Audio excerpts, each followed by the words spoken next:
Marien Ngouabi, a name that forever changed the course of Congolese politics and African socialism. Born in the French Congo, Ngouabi's influence extended far beyond his birthplace and era. His rise to power in the Republic of Congo was a turning point, marking a shift towards socialist policies and an alignment with the Soviet Union. The Congolese Labour Party, under his leadership, pursued policies of nationalization, land reform, and the promotion of education and healthcare. However, Ngouabi's presidency was not without its challenges. Political opposition, attempted coups, and periods of repression were as much a part of his rule as his socialist policies. Yet, despite these complexities, his impact on Congolese politics and African socialism remains undeniable. But who was Marien Ngouabi? To understand this, we journey back to his early life. Born on the last day of 1938, in the then French Congo, Marien Ngouabi's life was far from ordinary. The world welcomed a future leader in the form of a baby boy in a small village named Impali, which was nestled in the heart of the French Congo. Ngouabi's early years were marked by the normalcy of rural life, but his destiny was far from ordinary. From a young age, Ngouabi displayed an insatiable curiosity and a keen sense of ambition that set him apart from his peers. He was a sponge, absorbing knowledge and seeking to understand the world around him. The French Congo under colonial rule was a crucible of political and social change, and young Ngouabi was not immune to its influences. Ngouabi's path took a decisive turn when he joined the French army, a decision that would pave the way for his future ascendancy. In the army, he proved himself to be a disciplined and dedicated soldier, quickly rising through the ranks due to his exceptional leadership skills and strategic acumen. His military prowess did not go unnoticed, and he was soon selected to be part of the prestigious Saint-Cyr Military Academy in France, where he further honed his skills. Returning to his homeland, he joined the Congolese military, where he continued to distinguish himself. Ngouabi was a natural leader, commanding respect and loyalty from his peers and subordinates. As a military officer, he displayed a unique blend of strategic brilliance and compassionate leadership, attributes that would later define his political career. As the 1960s rolled on, the political climate in the Congo was becoming increasingly volatile. Amidst the tumult, Ngouabi's star continued to rise, and he was soon recognized as a key player in the Congolese military. His reputation as a shrewd tactician and a charismatic leader was firmly established, setting the stage for his future political career. Ngouabi's military prowess was soon to thrust him onto the political stage. His journey from a small village in the French Congo to the corridors of power was about to take a dramatic turn, a turn that would forever alter the course of the Republic of the Congo. 1968, a year that would forever etch Ngouabi's name in Congolese history. In the midst of a turbulent political landscape, Marien Ngouabi, a military officer, emerges as a decisive figure. The Congolese nation watches in anticipation, as Ngouabi and his military allies conspire to change the course of their nation's future. Their target? President Alphonse Massamba Deba, a man who himself had risen to power through a coup 5 years previously. The military coup, led by Ngouabi, was swift and decisive. President Massamba Deba, facing mounting pressure from various quarters, was effectively overthrown. The political chessboard was reshuffled overnight, and a new king was crowned. Marien Ngouabi, the military officer, had ascended to become Marien Ngouabi, the president. However, Ngouabi's rise to power was not merely a change of faces at the top, it was a seismic shift in the nation's political landscape. Ngouabi assumed the presidency and simultaneously took the helm of the Congolese Labour Party, the PCT.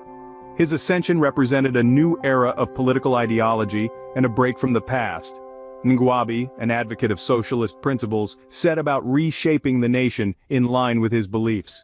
His vision was of a Congo that was self-sufficient, a Congo that was free from the shackles of colonialism, a Congo that was egalitarian in its approach to resource distribution.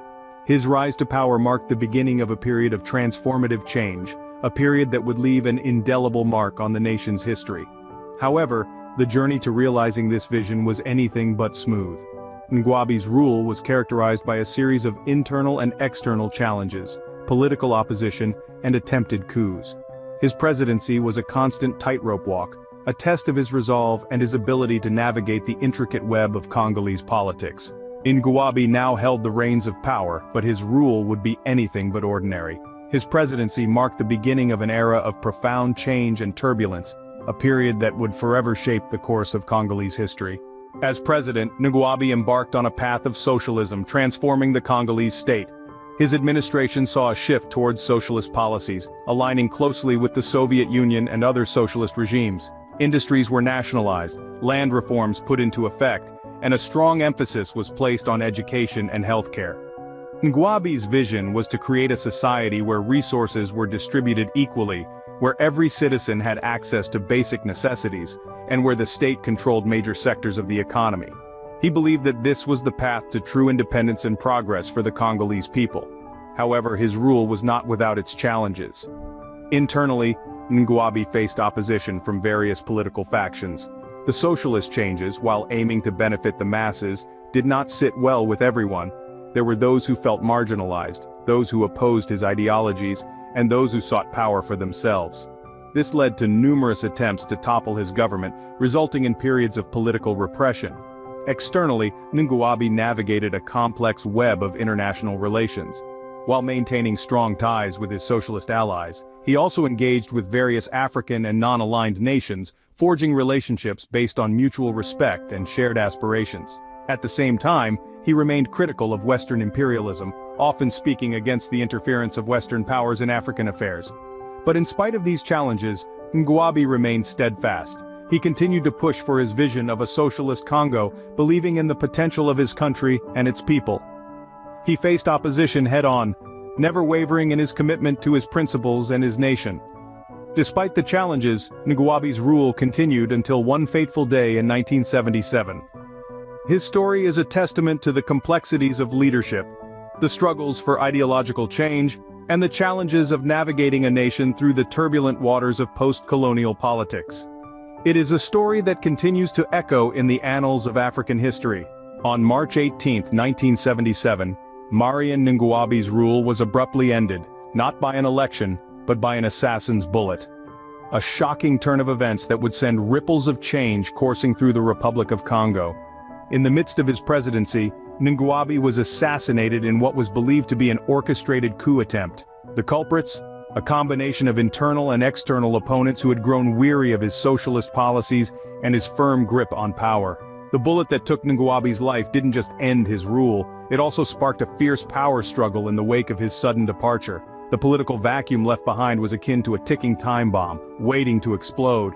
And explode it did. Different factions within the Congolese Labour Party, once united under Ngouabi's leadership, began to vie for power. This clash of interests created a volatile and unstable political climate, leaving the nation in a state of uncertainty. But in the midst of this chaos, a new figure emerged from the shadows. Colonel Joachim Yombi Opango, once a trusted ally of Ngouabi, stepped up to the plate. With the nation on the brink of collapse, Yombi Opango assumed the presidency and with it, the daunting task of navigating the choppy waters of post-Ngouabi Congo. However, the transition was far from smooth. Yombi Opango's presidency was fraught with challenges, as he grappled with the daunting task of unifying a divided nation, while also dealing with the lingering ghosts of Ngouabi's rule. Ngouabi's assassination was undoubtedly a pivotal moment in Congolese history. It marked the end of an era characterized by socialist policies and close ties with Soviet Union. But even in death, Ngouabi's influence lived on. His vision of a socialist Congo, his commitment to education and healthcare, and his resistance to Western imperialism continue to shape the nation's path. Ngouabi's death marked the end of an era, but his legacy continues to resonate. Even today, his story serves as a stark reminder of the complexities of African post-colonial politics, the struggle for independence, and the challenges of governance and leadership.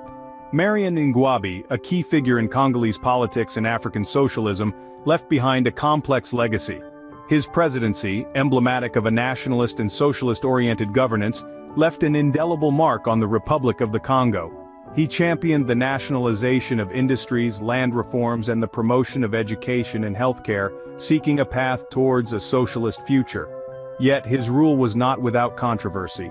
Political repression, human rights abuses, and internal unrest were unfortunate hallmarks of his time in power.